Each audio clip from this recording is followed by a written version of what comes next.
Well, happy Wednesday, everyone, and welcome back. Here I am. Welcome back to UpNorthLive Unscripted at 6:30, the show that is similar to our other newscasts, but a lot different in a lot of ways. Just to do another quick little recap in case you're new here, we're going to be discussing some of our top stories of the day, and we're going to be bringing in a reporter to dig a little deeper into the story they are working on today. But before we get into our top stories, let's bring in our chief meteorologist, Joe Charlevoix from the Storm Team Weather Center. Hey, Joe, I know I certainly love the sunshine we saw today, and it sounds like all of northern Michigan saw some sunshine and some warmer temperatures. So good for us. Yeah, we'll take it. What are we on, our second or third day now of nice weather? Yeah. And we'll probably get maybe a fourth one tomorrow. Which until is late. We get some okay, yeah. Because originally you said tomorrow was going to be mostly rainy. So it sounds like maybe we'll see a little bit of sunshine. Yeah, I think especially in the morning, clouds will roll in the afternoon. And then tomorrow night is when we get a little bit of rain in here. But the weekend looks pretty nice. We're going to have a lot more on that too coming up. But I still think we'll get one more pretty quiet day in tomorrow, Maya, and then the chance for some rain. And we'll kind of show you coming up in Maine weather the timing when that rain arrives. And we'll check back in with you for Maine weather after our first break. But now I'm going to pull up our question of the day, which is, should more be done to protect highway construction crews in Michigan? So for the month of May alone, the Michigan Department of Transportation has received multiple reports of cars driving 10 plus miles over the speed limit in construction areas. And this is a story that our reporter Audrey Boucher has been working on today. I'm going to pull up the question of the day full screen so you can scan the QR code right now to vote. And as of right now, 87% say yes, 13% say no. As I mentioned, Audrey has been working on the story today. She spent the day with road crews and Michigan State Police to get more of a firsthand look at why they are concerned. So we're going to show Audrey's story right now, and then we'll take a look at some of your comments right after that. Flashing light and workers present, you need to slow down at least 10 miles per hour and move over a lane if possible. More than likely, you have seen the flashing lights of MDOT crews working on the many construction projects. This is the I-75 rebuild project in Sheboygan County. And despite the many signs alerting motorists, MDOT says they receive dozens of reports every day of people driving recklessly. Every time we talk to our technicians that are in the field, in the work zones, down at the level of passing vehicles, we're hearing stories about excessive speeding, drivers that are distracted, obviously not paying attention to what's going on. And then we've got feedback signs that let them know and let our workers know that they're driving far in excess of posted speeds. That's why MDOT teamed up with the state police to target work zones. You know, the workers have a job to do, and at times they don't feel safe doing their job because the travelers, the motorists, do not abide by the posted speed limit in these zones. This construction zone has a 60-mile-per-hour speed limit posted and 45 miles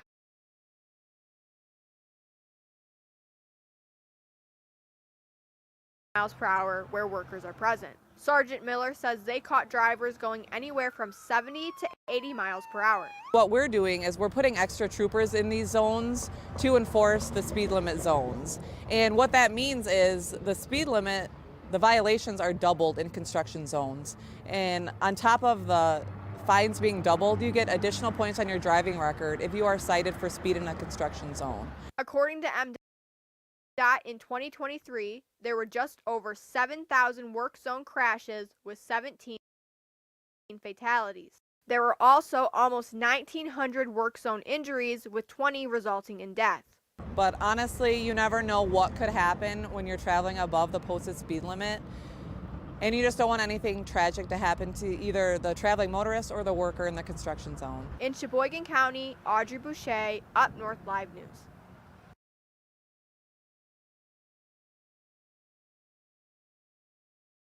Might help if I turn my mic on, huh? Well, hopefully Audrey's story gave you a little more background information on where this question of the day came from. So I'm going to pull it up again.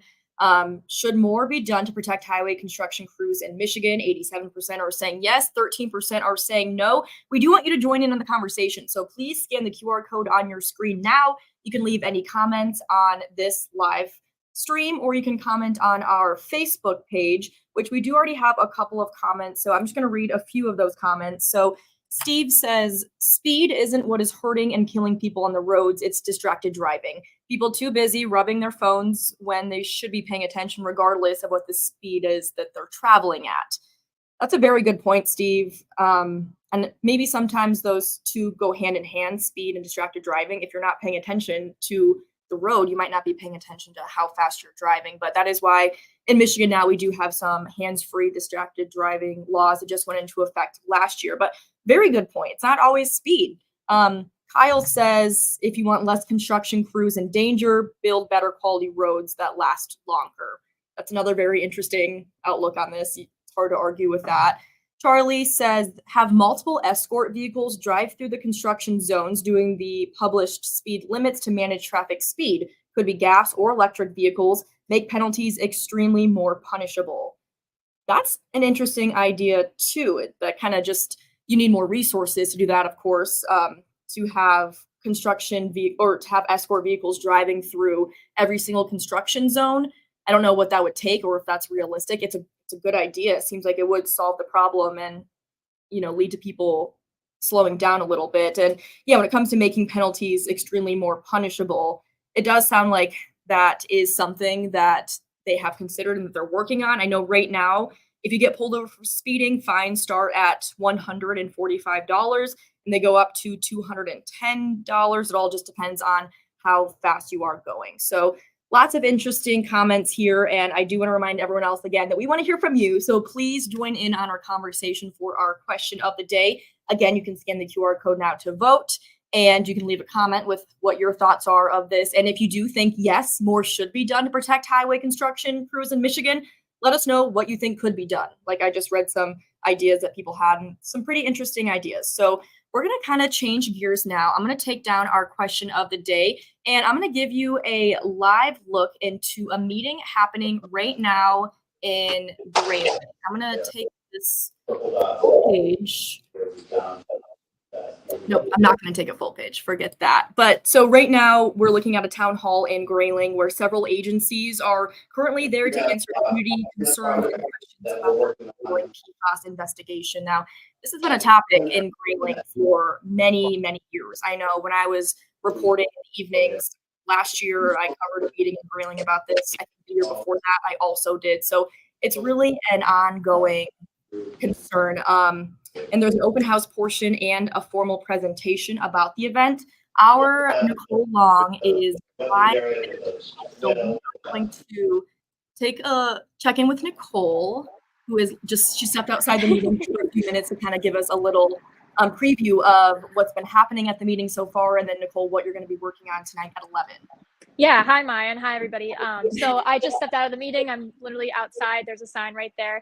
But this town hall right now is going on with the Michigan National Guard, Eagle, the Michigan Department of Health and Human Services, along with Grayling Township, just to kind of break down the PFAS investigation, which is, forever chemicals in the township's water. That's kind of been going on. This investigation has lasted maybe for the past couple months to a year. The township has recently asked, their township residents to sign up for a water survey to make sure that they are getting all of the households that are being impacted by these PFAS chemicals. And they also just recently, I believe, late last year, received some funding to help deal with PFAS in the township water supply. So right now there's a presentation going on kind of breaking down what the survey results are, what's been going on in the township and Camp Grayling. And later tonight, we will kind of break down that presentation as it's going on right now and just letting people know with an update, what's going on with the Michigan National Guard, MDHHS, and Eagle, and all of those organizations. Yeah. And like I said, this has been an ongoing issue for years now. So it'll be interesting to hear what the update is and what community members have to say about the work that's been done so far and where things stand right now. So Nicole, thank you so much for stepping out of that meeting to chat with us. I will let you get back in there, but we will see you tonight on UpNorthLive News at 11 with a full recap of what happened at that meeting. All right. See ya. Bye, Nicole. All right, we have a few more minutes until we take our first break, and then we'll check in with our chief meteorologist, Joe Charlevoix, to get your full forecast. And during weather in our second break, if you have any questions for Joe, you can leave a comment and we will answer those. But in just the last few minutes of our first segment, I want to share the screen one more time. And so this is our question of the day, of course. Again, feel free to scan the QR code to vote. I know I keep saying that, but we really want to know what you have to say about this topic. So anyways, I'm going to show you our website now. If my mouse wants to work, here we go. So I just kind of want to walk you through our trending stories of the day. So here's our website. This was our poll question. Let's see how many people voted. 71 people voted right now. You still have time to vote. So if you haven't yet, please do that. But so taking a look at our trending stories, if I can scroll. Okay, let's go to the home page. Try this a different way. Here we go. So our top story that's trending right now is a story that Daniel Zivian worked on yesterday. It's about cruise ships coming to Mackinac Island and how they're making an impact on the tourism industry. So I do have Danny's video. I'm going to play some of that right now while I kind of give you a little background information on this story. So for Mackinac Island, a lot of people in Michigan, of course, know about it, but after hearing from the people that Danny talked with yesterday, part of Great Lakes tourism and just Mackinac Island tourism, it sounds like not everyone, especially in different countries, is aware of Mackinac Island. So to be able to have these cruise ships come and stop, and they're pretty big cruise ships. Everyone at that meeting yesterday said that it has made a tremendous impact on their economy. So Anna Tansky, she is with Cruise of the Great Lakes, said they expect about 20,000 visitors on a few different cruise lines just this summer. She says that's a 50% increase economically from previous years. Play this video one more time. Why not? So, and a lot of these cruise ships, like I said, they're coming from Germany, the UK, Ireland, and they're really giving a whole new group of people insight onto Mackinac Island and how beautiful it is. So, one thing that I thought was interesting about Danny's story yesterday is some people did ask questions about if there's any concern for over tourism. Of course, Mackinac Island is a small island, and Mackinac Island isn't the only destination where these cruise ships are going, but this is just one example. And Tansky, again, she is with Cruise of Great Lakes. She said they're not worried about over tourism and said 20,000 visitors is sustainable with room to grow. She said ports are developing and ships are being built. So I just kind of wanted to show you guys our top trending story of the day, but we are going to take a quick break now. I'm going to put up our question of the day again. So if you haven't voted on that yet, please scan the QR code. And when we come back, we're going to check in with our chief meteorologist, Joe Charlevoix. Stay with us. You are watching Up North Live News Unscripted.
Well, hello there, and welcome back to Up North Live Unscripted at 6:30. We are going to bring in our chief meteorologist, Joe Charlevoix. He is at his desk in our Storm Team Weather Center. And Joe, gosh, we talked a little bit earlier. What a nice week it's been so far. Lots of sunshine. Yeah, it really has. We've had some sunshine and some really nice weather, and I think we're going to get one more day of that in Maya coming up tomorrow, and then some rain comes in Thursday night. Maybe a little bit of that lingering into the day on Friday. One other thing too, we don't have as much smoke overhead either that we did a day or two ago. A little more blue sky up there. Mm-hmm. Let's take a look. We'll actually show you some of the weather cameras around northern Michigan. Let's share the screen here. There's Gaylord, Drummond Island, Mackinac City. Live looks right now. Traverse City as well outside of our studios. A little haze there at Traverse City, Drummond Island. Not quite as blue. It's a little bit of that, again, that wildfire smoke. There's not a whole lot up there, but there is some. It was a nice day today. These are the high temperatures, and several spots from Big Rapids as far north as Boyne Falls today did reach the 70-degree mark. It was a little cooler. You can see that in your Lake Huron. The wind was right off the lake there. So, for instance, Rogers City, your high temperature today was only 61. But if you like the warmer weather, at least some of this milder weather, well, look at this. This is the average temperature outlook. And we are going to stay in the 70s. It looks like now through Tuesday, maybe a couple 80s on Saturday. We'll see how that plays out before cooling down a little bit later next week. But in a nutshell, our normal highs, mid and upper 60s, and instead we'll be in the 70s. So we have a nice warm stretch of weather coming up here. It is dry. Here's a look at our satellite picture right now across northern Michigan. Not much to really show you. We expand the view out, and there is rain both east and west of us. Tonight, we're kind of wedged in the middle with that quiet weather, but this is the system that is about 24 hours away from rolling into northern Michigan. You can see some of that rain tonight from near Omaha up into Minnesota tonight. That is gradually going to arrive here tomorrow evening. So as we look at Stormcast, future radar, and satellite, nothing going on tonight. A little increase in clouds, dry tomorrow morning, and then here come the showers tomorrow evening. So this is around 6 o'clock tomorrow night. Chance for a little rain. I think everybody gets some rain Thursday night. And then Friday, there may be just enough warming in the afternoon to kick off a couple thunderstorms right there. That's still a little question mark on if that's going to happen. But that is kind of what we're looking at over the next couple of days in your weekend forecast. I'll tell you what, it looks nice for Saturday, 70s, some morning fog, but a nice day coming up. Again, as we look ahead to the weekend. And then Sunday, some spotty showers. Looks like a nice day. The extended forecast right there looks pretty good. Next week is interesting. We have a couple systems coming through, so I do think fair chances for some rain at times. Could be a little bit wet next week, especially Monday, Tuesday into the day on Wednesday there, Maya. So that's kind of what we're looking at. But pretty typical weather here for me, maybe just a little bit warmer than normal over the next week. And I never complain when the temperatures are a little above average. Right. I am excited for that. And before I let you go, Joe, I know this was a graphic that you showed during our 5 o'clock newscast and maybe during the 6 as well. So in case you're in Traverse City this weekend, there is the Run the Runway at Cherry Capital Airport that starts at 9 a.m. I am indeed running that. I know a lot of other people are too. It's for a great cause. You don't need to pull up the graphic again if you want to just like tell me what's the weather going to be like around 9-ish on Saturday morning. Yeah, so I will pull the graphic up real quick. I know there's a little time constraint here. So let's go to present, share screen. Yeah, that is a pretty big event in Traverse City this weekend. There it is. So we're looking at some fog in the morning, Maya. It will be pretty warm, though, especially for running. 65, warming up to 70 by 11 o'clock. That's at Cherry Capital Airport in Traverse City. Mm-hmm. But it looks dry, pretty good. Maybe a little fog in the morning, Maya. Like you said, that's pretty good running weather. Yeah. Don't complain too much with that. All right. Well, thank you, Joe, so much. We will see you tonight on Up North Live News at 11, but you're off the hook for now. So we'll see you later. All right. We're going to take another break. When we come back, we'll check in with our sports director, Harrison Beebe. For those watching online, I'm going to put up our question of the day one more time. Stay with us.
Welcome back, everyone, to Up North Live Unscripted at 6:30. I'm going to bring in our sports director, Harrison Beebe, now. He is live from our content center. And gosh, Harrison, I know you have some local stuff you want to talk about, but first of all, can we just talk about the Tigers? What's happening? They're falling apart.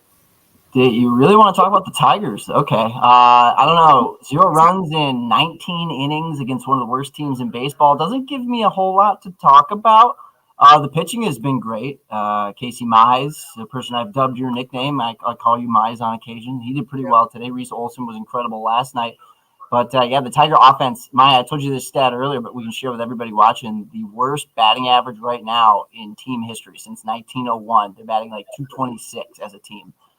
So you're not going to win a lot of baseball games when that's your average team batting average. So, yeah.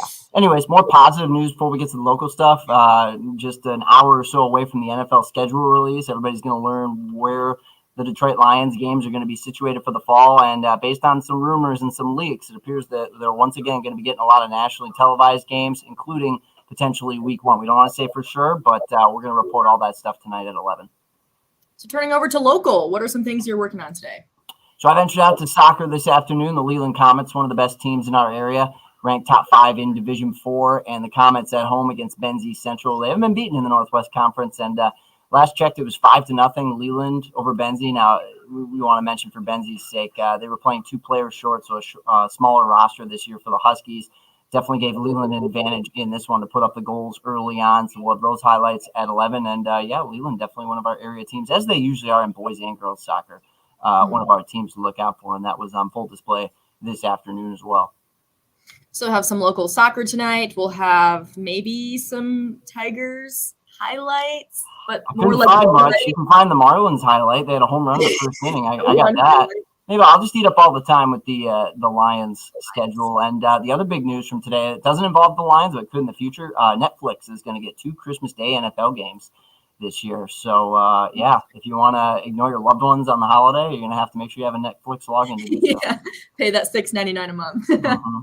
All right, thanks, Harrison. We'll see you back here tonight on Up North Live News at 11 for more on all of that. We're going to take one last break. I will put up our question of the day one more time. So if you haven't voted yet, make sure to do that. And then when we come back, we'll take a look at the final results. But thanks so much for sticking with us here on Up North Live Unscripted. We'll be right back.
Taking one last look at our question of the day results. Should more be done to protect highway construction crews in Michigan? 85% say yes, 15% say no. That's all the time we have today for Up North Live Unscripted. Thank you so much for joining us. We will see you back here tomorrow night.